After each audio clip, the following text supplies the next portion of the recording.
Hello, everyone. This is Steve Mazzone from Bay State Running, and I'm here with King Philip's multiple All-Stater, Mike Griffin. This is one of what we hope are going to be several video chats that we're going to do with athletes and coaches during this difficult time with the coronavirus kind of putting a standstill to our life. We're hoping these videos will be not only informative, but maybe a little entertaining and also inspiring, which we could all use at this time.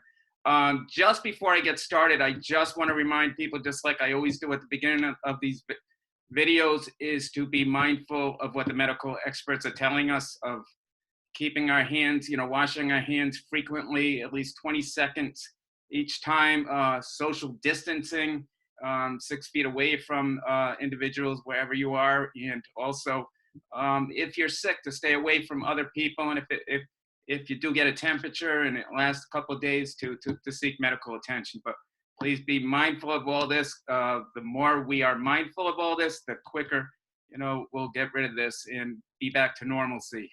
So Mike, how are you doing? I'm doing good. I mean, I think I'm doing just about as well as everyone else. Is just trying to live through this whole thing. Yeah, and I've been saying this to other people. The timing of this coronavirus and kind of keeping us secluded in our house couldn't have come at a worse time. I mean, any time is a bad time, but it came right at the time of the New Balance Nationals, and it seemed like you were red hot to do really well there. You ran the 4:13, defending your title in the mile 2 weeks earlier, a week prior to that, winning the mile 4:16, and coming back and doing 9:22 for the 2 miles. So you seem to be peaking at just the right time.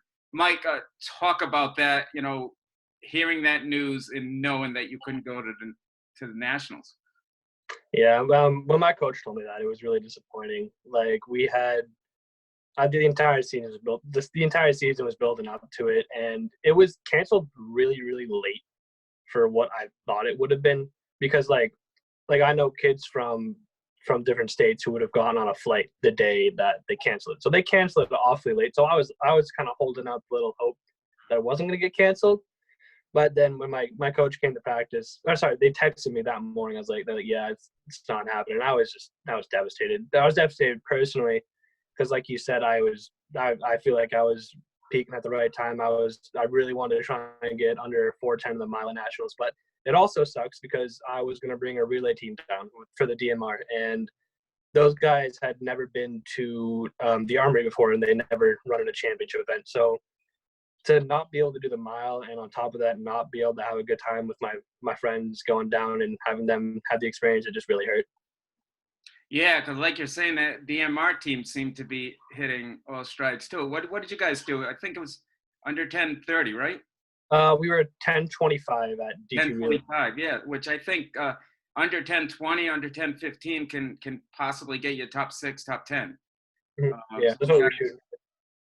We're right on there. So Mike, what are you doing right now to remain fit, to kind of remain motivated? What has Coach told you to do, and what are you doing? So one of my big motivators right now is the fact that the other day, the league I run in, the Hockomock League, put out a statement to our coaches saying that they had no intention of canceling the season yet, and that at the moment they're modifying it. And just the fact that they said there's still a good chance that we're going to have a season is a really big motivator for me. And kind of what I'm doing off of that is my sleeping schedule's kind of been a little messed up and everything else, but when I wake up, within a half hour, I'll go up for my run, just get it over with, and just do what I need to do, keep grinding, because I don't know for sure, but there's a chance that we're still going to have a season. And just because we have that chance is a really big motivator for me. So my guess is it feels a little different because you used to running your workouts or running your runs with teammates, and now you're by yourself. Yeah, that's really difficult, pacing wise. I'll either be going way too fast or not fast enough on some days, and it's tough. But I mean, you gotta do what you gotta do in order to get the work in, Yeah. So how are you feeling as far as the training's going? I mean, we're probably a couple of weeks into it right now, right? Yeah.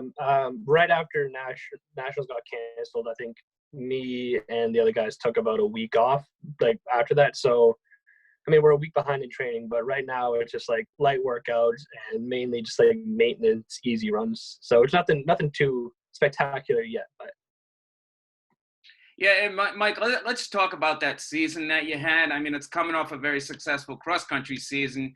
You won the Division One state title, and then qualified for Foot Locker, and were able to go down to San Diego. And then the season you had this year, I think pretty much you were unbeatable against Massachusetts competition. Yeah, talk about the season going from cross country right to indoor track the way you did.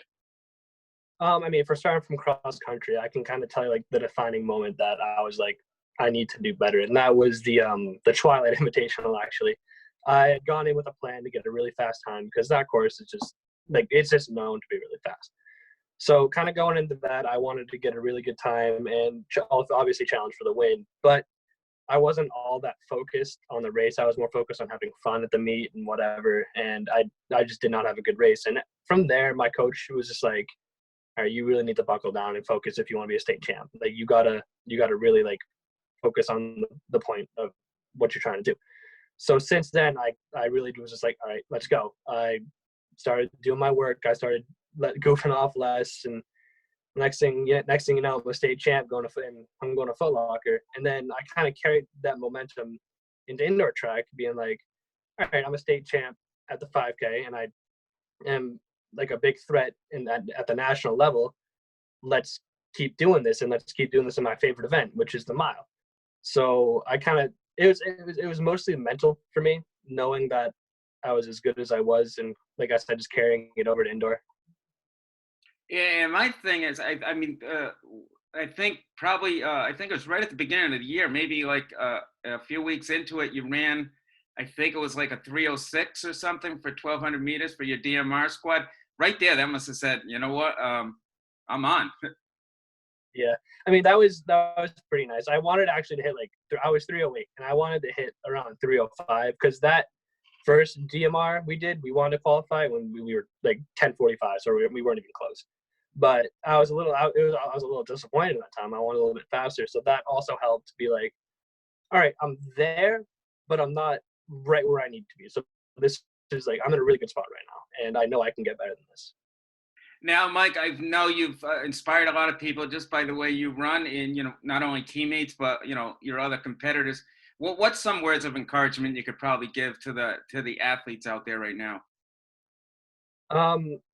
Obviously, stay motivated. Like just find whatever you can to stay motivated. I think that runners in general are just some of the strongest willed people that I know.